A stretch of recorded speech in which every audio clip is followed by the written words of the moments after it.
नमस्कार, सोजस बुलेटिन में आपका स्वागत है। मैं हूं आपके साथ अभिलाषा गर्ग। एक नजर हेडलाइंस पर। नन्हे कदमों से जल बचाने की बड़ी शुरुआत, मुख्यमंत्री ने दिया जल मित्र बनने का संदेश। राजस्थान बना बैटरी ऊर्जा भंडारण प्रणाली में अग्रणी राज्य। आरईआरसी ने 1000 मेगावाट पर आवर बीईएसएस परियोजना के टैरिफ को दी मंजूरी। प्रदेश में गर्मी से राहत की उम्मीद, पूर्वी जिलों में सक्रिय हुई बारिश प्रणाली। मुख्यमंत्री श्री भजनलाल शर्मा ने अंतर्राष्ट्रीय योग दिवस 2025 के पूर्वाभ्यास के तहत मुख्यमंत्री आवास पर स्कूली बच्चों के साथ सामूहिक योगाभ्यास किया। इस अवसर पर उन्होंने कहा, स्वस्थ बचपन सक्षम भविष्य। योग को लेकर नई पीढ़ी में उत्साह बहुत ही सुखदायक है। मुख्यमंत्री ने बच्चों के साथ विविध योगासनों का अभ्यास किया और उन्हें नियमित योग करने के लिए प्रेरित किया।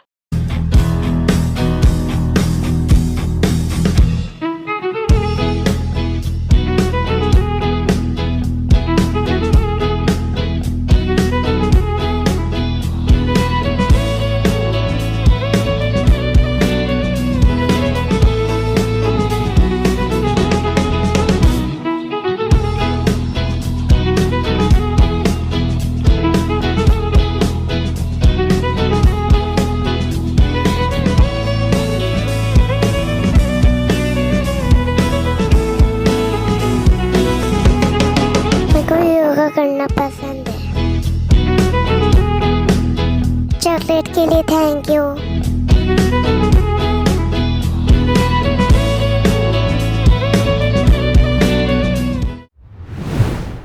मुख्यमंत्री श्री भजनलाल शर्मा ने जल संरक्षण को लेकर प्रदेशवासियों से भावनात्मक और प्रेरणास्पद अपील की है। उन्होंने ट्वीट कर कहा, नन्हे कदमों से जल बचाने की बड़ी शुरुआत, आइए हम सब बने जल मित्र। यह संदेश न केवल एक प्रेरक विचार है, बल्कि राज्य सरकार द्वारा जल संकट से निपटने हेतु प्रारंभ किए गए जन सहभागिता आधारित जल संरक्षण अभियानों का स्पष्ट संकेत भी है। मुख्यमंत्री ने बच्चों को जल संरक्षण का प्रतीक बनाकर यह दर्शाया कि परिवर्तन की शुरुआत छोटी उम्र से ही संभव है और जब समाज के हर वर्ग की भागीदारी हो तो बड़ी से बड़ी चुनौती को भी मात दी जा सकती है।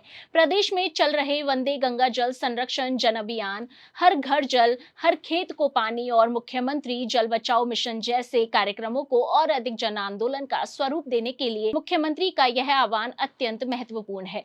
मुख्यमंत्री ने यह भी संकेत दिया कि जन सहयोग, स्कूली छात्रों, युवा संगठनों और स्वयंसेवी संस्थाओं की भागीदारी से जल संरक्षण को सामाजिक आंदोलन बनाया जाएगा। जल संरक्षण को व्यावहारिक जीवन में अपनाने के लिए राज्य सरकार द्वारा विद्यालयों, ग्राम पंचायतों और नगर निकायों में विशेष जागरूकता कार्यक्रम आयोजित किए जाएंगे, जिनमें बच्चों को जल मित्र के रूप में शपथ दिलाई जाएगी और स्थानीय स्रोतों के संरक्षण में उनकी भागीदारी सुनिश्चित की जाएगी। मुख्यमंत्री का यह संदेश बताता है कि जल संकट केवल सरकारी प्रयासों से नहीं, बल्कि हर नागरिक की जिम्मेदारी से ही दूर होगा। बच्चों जैसे नन्हे कदम यदि सही दिशा में बढ़े तो जल संरक्षण का सपना भी हकीकत बन सकता है।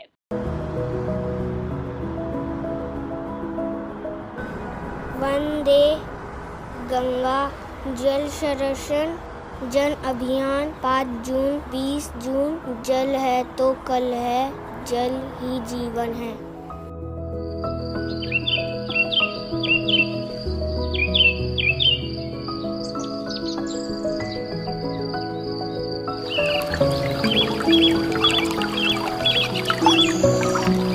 रही मन पानी राखिए, बिन पानी सब सून। पानी गए ना उबरे, मोती मानुष। आइए हम सब वंदे गंगा जल संरक्षण जन अभियान में बढ़ चढ़ करके हिस्सा लें। यह अभियान हम सभी प्रदेशवासियों का अपना अभियान है एवं इसमें हम सब की सहभागिता महत्वपूर्ण है।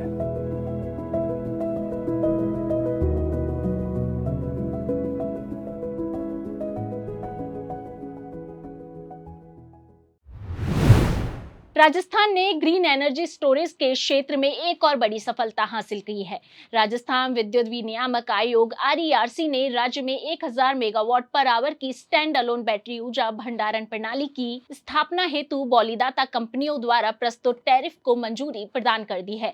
यह परियोजना बिल्ड ऑन ऑपरेट मॉडल के तहत वायबिलिटी गैप फंडिंग के सहयोग से क्रियान्वित की जाएगी। ऊर्जा राज्य मंत्री श्री हीरालाल नागर ने जानकारी दी कि इस निविदा प्रक्रिया में देश की अग्रणी ऊर्जा कंपनियां शामिल हुई। इनमें solar world energy solutions 250 megawatt प्रति घंटा, ओरियाना पावर 100 मेगावाट प्रति घंटा, रेज पावर एक्सपर्ट्स 150 मेगावाट प्रति घंटा तथा JSW न्यू एनर्जी 500 मेगावाट प्रति घंटा शामिल है। प्रस्तावित टैरिफ दर 2,21,000 से 2,24,000 प्रति मेगावाट प्रति माह रही, जो देश में अब तक की सबसे न्यूनतम दर है। राजस्थान विद्युत उत्पादन निगम द्वारा आयोजित इस निविदा प्रक्रिया को आयोग ने निष्पक्ष, पारदर्शी और बाजार अनुरूप मानते हुए मंजूरी प्रदान की है। परियोजना केंद्र सरकार के विद्युत मंत्रालय के दिशा निर्देशों के अनुरूप है, जिसका उद्देश्य नवीकरणीय ऊर्जा को सहेजना और ग्रिड स्थिरता को सशक्त बनाना है। ऊर्जा राज्य मंत्री ने बताया कि मुख्यमंत्री श्री भजनलाल शर्मा के मार्गदर्शन में राजस्थान सरकार ने प्रदेश को ग्रीन एनर्जी हब बनाने का संकल्प लिया है। RERC की यह मंजूरी बैटरी ऊर्जा भंडारण परियोजनाओं के लिए महत्वपूर्ण मील का पत्थर है। यह प्रणाली सौर व पवन ऊर्जा से उत्पन्न बिजली को संरक्षित कर आवश्यकता अनुसार उपयोग की सुविधा देगी। प्रति मेगावाट पर घंटा 27 लाख रुपए की दर से केंद्र सरकार की VGF सहायता परियोजना को मजबूती प्रदान करेगी। BESS परियोजनाएं जयपुर और कोटा के ग्रिड सबस्टेशनों तथा सूरतगढ़ और गिरल स्थित विद्युत गृहों पर स्थापित की जाएगी। मुख्यमंत्री श्री भजनलाल शर्मा की दूरदर्शी सोच जल है तो कल है को मूर्त रूप देते हुए डूंगरपुर जिले में वंदे गंगा जल संरक्षण जन अभियान एक जन आंदोलन का स्वरूप ले चुका है।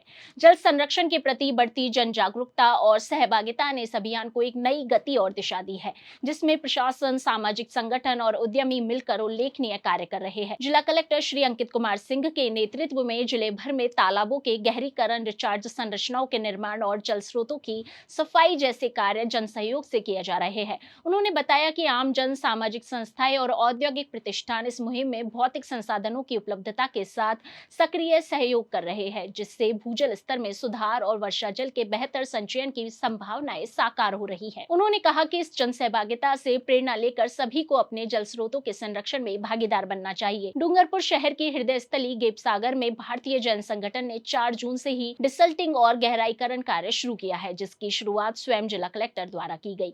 संगठन के अध्यक्ष नीरव जैन ने बताया कि अब तक 7000 ट्रैक्टर मिट्टी निकाली जा चुकी है, जिसे खेतों में उपयोग कर उन्हें अधिक उपजाऊ बनाया जा रहा है। करो योग, रहो निरोग और योग मार्ग ने तो चलना है, सदा स्वस्थ हमें रहना है जैसे नारों से गुरुवार सुबह जोधपुर का मेहरानगढ़ दुर्ग परिसर गूंज उठा। यह अवसर था 21 जून को मनाए जाने वाला 11वें अंतर्राष्ट्रीय योग दिवस के काउंटडाउन कार्यक्रम के तहत आयोजित जन जागरूकता रैली और सामूहिक योगाभ्यास का। कार्यक्रम की शुरुआत शहर के विधायक श्री अतुल भंसाली द्वारा मेहरानगढ़ दुर्ग प्रांगण से रैली को हरी झंडी दिखाकर की गई। उन्होंने आमजन से योग दिवस के कार्यक्रमों में अधिकाधिक भागीदारी कर स्वस्थ समाज के निर्माण में सहयोग देने का आग्रह किया। उन्होंने कहा कि आज के तनावपूर्ण और व्यस्त जीवन में योग को दैनिक जीवनचर्या का हिस्सा बनाना अत्यंत आवश्यक है। कार्यक्रम का आयोजन जिला प्रशासन जोधपुर और आयुष विभाग के संयुक्त तत्वावधान में हुआ। मेहरानगढ़ दुर्ग की तलहटी, सम्राट अशोक उद्यान और मंडोर उद्यान में सामूहिक योगाभ्यास आयोजित किए गए, जिनमें आयुर्वेद नर्सिंग प्रशिक्षण केंद्र पुंजला के विद्यार्थी, आयुष विभाग के अधिकारी, कर्मचारी एवं स्थानीय नागरिकों ने उत्साह के साथ भाग लिया। राजस्थान में भीषण गर्मी के बाद अब राहत की बूंदें दस्तक देने लगी है। जयपुर, अलवर, दौसा, सीकर, झुंझुनू, भरतपुर और टोंक सहित आसपास के क्षेत्रों में हल्की से मध्यम वर्षा के संकेत मिले हैं। रडार पर दर्शाई गई वर्षा गतिविधियां आगामी मानसून सीजन की पूर्व प्रभावना का संकेत है। राजस्थान के पूर्वी और उत्तर पूर्वी भागों में वर्षा की पुष्टि करते हैं। यह गतिविधियां मानसून की पूर्ववर्ती वर्षा की ओर इशारा करती है और अगले 48 घंटों में इन क्षेत्रों में अधिक वर्षा की संभावना बन रही है। जयपुर मौसम केंद्र के अनुसार मौसम शुष्क से आर्द्र होने की ओर बढ़ रहा है। पूर्वी हवाओं और नमी के कारण वर्षा के लिए अनुकूल वातावरण बन रहा है। अगले 24 से 48 घंटों के भीतर जयपुर, भरतपुर, अलवर, कोटा और अजमेर संभागों में हल्की से मध्यम बारिश संभावित है। किसान फसल सुरक्षा हेतु खेतों में जल निकासी की व्यवस्था सुनिश्चित करें। नागरिक बारिश की संभावना को देखते हुए यात्रा योजनाओं में सावधानी बरतें। बिजली गिरने की स्थिति में खुले में खड़े होने से बचें। लगातार गर्मी और उष्ण रात्रियों से जूझ रहे प्रदेशवासियों को यह बारिश कुछ राहत देने वाली है। जिस बुलेटिन में आज के लिए इतना ही, फिर होगी आपसे मुलाकात। तब तक के लिए नमस्कार।